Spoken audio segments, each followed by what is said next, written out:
July 13, 2024, Butler, Pennsylvania.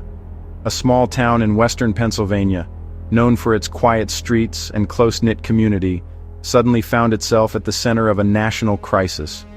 What began as a familiar campaign rally, filled with anticipation and patriotic energy, turned into a national nightmare in a matter of seconds. As Donald Trump addressed the crowd, a sudden rifle shot rang out, striking him in the ear. In an instant, the festive atmosphere dissolved into chaos and fear. The crowd scattered in terror. Secret Service agents rushed the stage, and the day's political theater became a scene of confusion and panic. Corey Comparatore, a local firefighter attending with his family, was killed in the crossfire. Several others were wounded, their lives forever changed by the violence.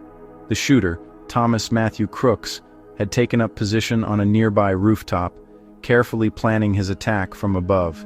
He was quickly neutralized by a Secret Service counter-sniper, ending the immediate threat, but leaving a nation in shock. The attack sent shockwaves across the country, forcing Americans everywhere to confront the fragility of their politics and the reality of violence in public life. On screens nationwide, surreal images played out. Trump ducking for cover, agents shielding him, the crowd in terror, and the confusion that followed. Trump was rushed to the hospital, treated for his injuries, and released later that day, his survival a testament to the speed of the response. He thanked law enforcement for their bravery and mourned the loss of Comparatore, whose heroism would not be forgotten. But the real crisis was just beginning. A crisis not just of security, but of democracy itself, as the nation grappled with the implications of the attack. The attempt was more than an attack on one man. It was an assault on the democratic process, raising urgent questions about the nation's future and the safety of its institutions. The violence marked a dark chapter, exposing the deep divisions and vulnerabilities in American society and leaving many to wonder how the country would move forward. The country would never see its politics the same way again, as the echoes of that day continued to reverberate across the nation. In a matter of seconds, the Secret Service's rigorous training and years of preparation were put to the ultimate test in front of a stunned crowd. Agents instantly formed a human shield around Trump, pulling him to the stage floor and covering him with their bodies, acting with remarkable speed and coordination. At the same time, a counter-sniper team scanned the area, quickly identifying and neutralizing the shooter, preventing what could have been an even greater tragedy.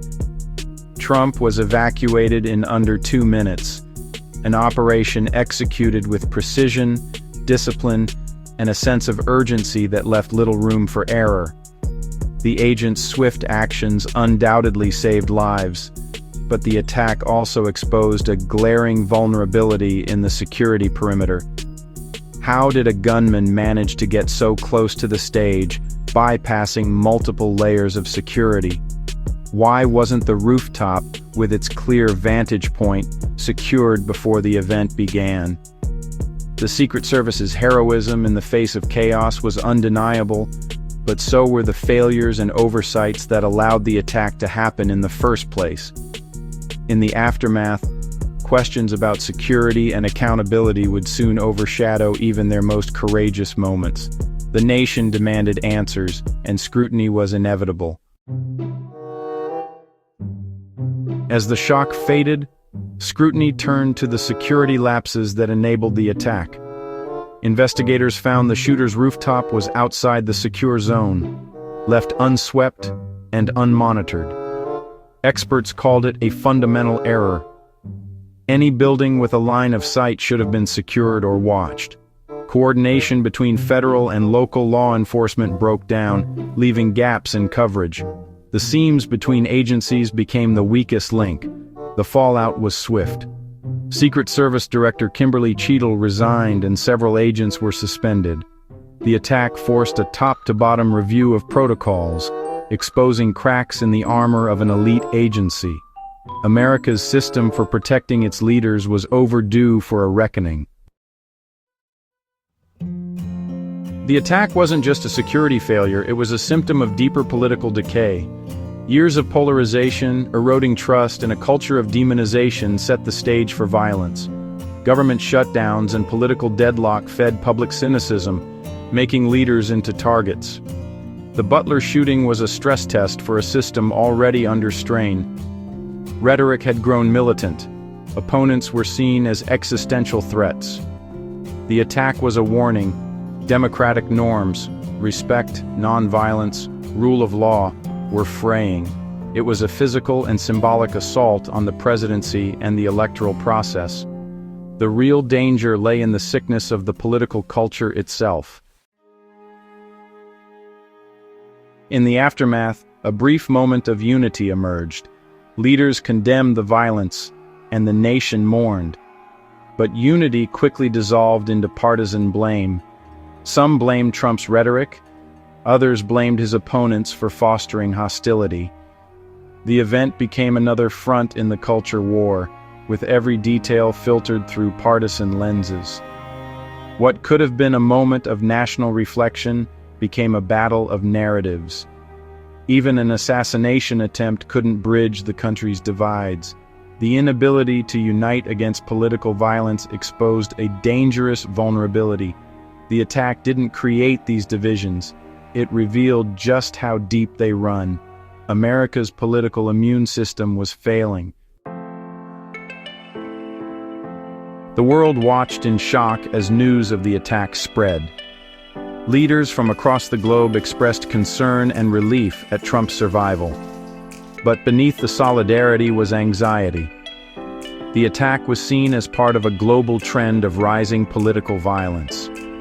Democracies everywhere face similar threats: polarization, extremism, and attacks on public figures. The openness that defines democracy also creates vulnerability. The attack forced a global conversation about balancing security and accessibility. For allies and adversaries alike, it raised questions about American stability. The warning was clear: no democracy is immune. The assassination attempt was a symptom of a deeper crisis: extreme polarization and institutional decay. It didn't happen in a vacuum, but in a nation where divisions have become sharper and the middle ground has all but disappeared. The shooter emerged from a culture where political opponents are seen as enemies, not fellow citizens. Political discourse has turned toxic, and compromise is often viewed as betrayal. Public trust in government, media, and elections has collapsed, fueled by misinformation and outrage. Many Americans now question the legitimacy of basic democratic processes.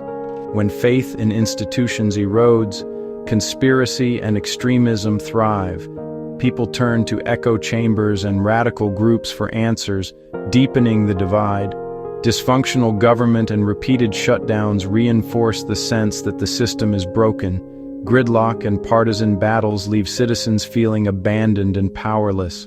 Hopelessness and anger become catalysts for radicalization. For some, violence starts to seem like the only way to be heard. The attack was both a direct assault on democracy and a reflection of its sickness. It exposed the fragility of the system and the urgent need for healing. The challenge isn't just security, it's rebuilding trust and civic norms. Restoring faith in democracy requires effort from leaders and citizens alike. Without addressing polarization and mistrust, violence will remain a threat. The cycle will continue unless we confront the root causes. The disease runs deeper than any single event. Only by facing it together can we hope to heal our democracy.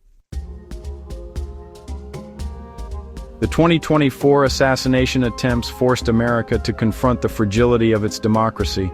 Security will tighten, campaigns will become more controlled, leaders more distant.